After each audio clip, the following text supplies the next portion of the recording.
Hello Agnes, and thank you for having us at the visit here in Le Mans. Hello Espen, and I'm very proud that you come and visit us today. Can you tell a little bit about the history behind the factory behind us? So the factory behind us was built in 1938, but at this time it was not a CLAAS factory, it was a Renault, a French brand, and we started producing tractors in the 40s, and we never stopped producing tractors since those years.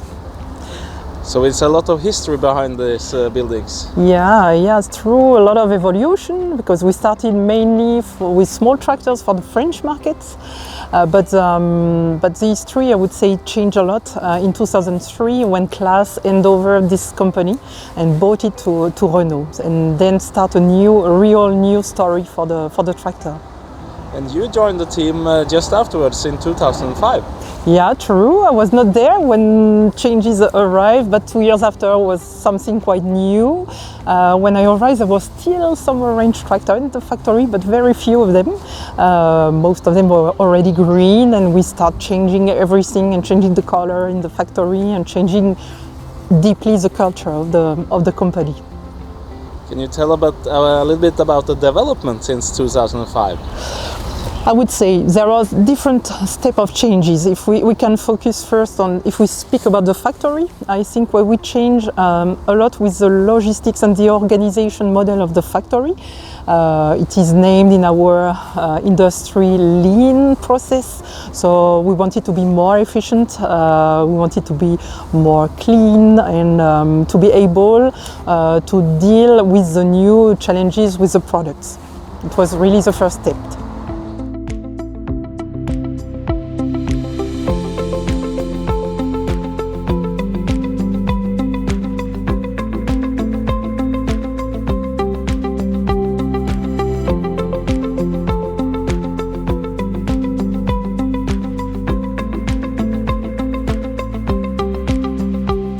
In 2010 you opened a new painting. Yeah, there were different steps of modernization. I would say in 2008 we started with the cabs assembly line to make it to give the capability to deal with the huge number of cabins we have to produce.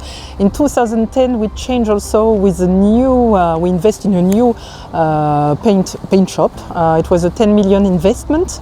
The idea was the one before was too old and had no capacity to welcome the big tractors like the 900 that arrived. So, and we wanted to modernize, also to increase, to have a better quality for paintings and so on. So we decided for this big investment. And also the last year we have been an investment of about 40 million euros. Yeah, it was really the, I would say, the most important transformation of the factory. Behind the change was driven by, I would say, the worker himself. We wanted to give him support to be able to face the complexity in production, and also to be able to make a new step forward regarding our ambition for quality and to serve the customer. So it was completely reviewed, repainted, a new assembly line, much more modern, with much more digitalization in the production concept. Now you can work with, you have connected screwdrivers, you have auto-guided vehicles to drive the tractor, we can work with mobile to collect the parts and so on. So we are now, I would say, in the industry 4.0. So one of the most modern tractor factories in the world. This one. I think so, and really, I invite you to come and visit, and you will be convinced of this. It's not only a word; it's a reality. And how many employees is it inside here? Inside this area, we have 700 employees, and we have about 400 workers in production and logistics who deal with this daily work in this factory. And we have participated in a guided tour, and we heard a lot of interesting facts. You're producing a lot of tractors each day.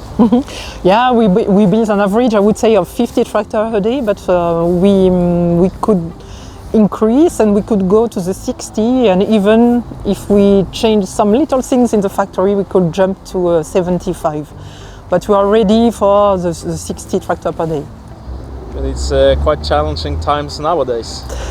Yes, that's true. We have some unexpected situation regarding supply of material because of the situation with the war between Russia and Ukraine. The situation of COVID also in China and so on can influence the global supply of parts.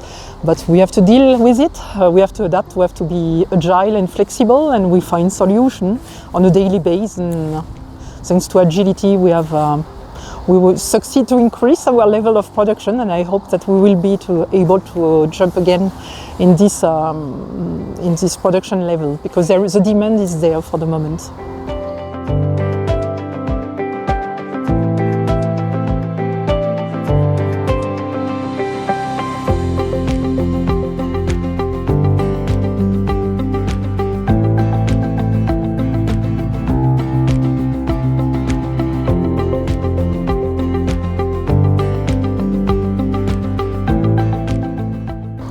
We talked a little bit about Renault, and it's quite interesting history. They were the first with 4-point suspended cabin. Yeah, the first with a 4 suspended cabin. It was a really something recognized in France, and we kept this culture because it was really something that is interesting for the customer. Another thing maybe is that we didn't speak about TerraTrack, but it was also a tractor from the 1918. It was a TerraTrack tractor. Well, it was not the name, but now we have one, so the histories continue. Because now we are building the 900 series with the TerraTrack. Yeah, that's true. It's built here in partnership with our colleagues from Paderborn, because they are the one who built the track itself. But we produce the tractor here and put the track on the tractor here in Le Mans. And beside Le Mans, the factory here, you also have a cooperation with another tractor producer that produce some smaller models. Yeah, true, because we do not produce, we have so much diversity that we have decided for years to work with another company in Italy, Agritalia, who produce for her the small tractors, in particular Nexus and Helios range, that has been renewed completely recently, and you will have the opportunity to discover in the field very soon. So in this factory we are talking about ARION and AXION.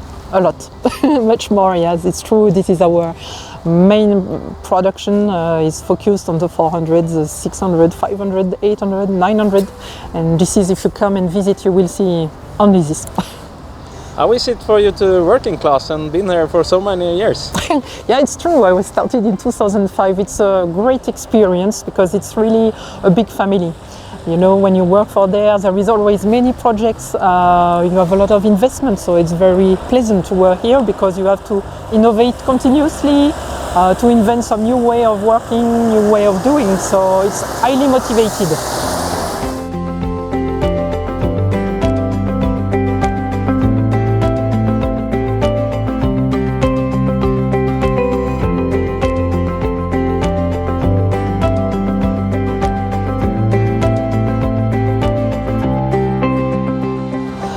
I think that digitalization will continue because it's really a source of improvement. It helps you to be more efficient. It helps to give support also to the worker. Often there is, to me, no competition between digitalization and human. It's really a tool to support the human, and it's really the philosophy of what we do here in the factory, and we take it as a support to be more efficient. And it is really helpful and opens some new way to be more flexible and agile and to face many challenges. I think it will continue, really. So how do you think this factory will be in 10 years? Can it be more modern than now? I don't know. What is sure that probably we will produce some more tractor. That is important. We would like to produce more volumes, and I think that we have really a factory ready for that, for it to do so. And so we will be there, and always with ideas. So I'm convinced that in 10 years we will be still the most modern factory in Europe. Good luck for the future. Thank you, Espen.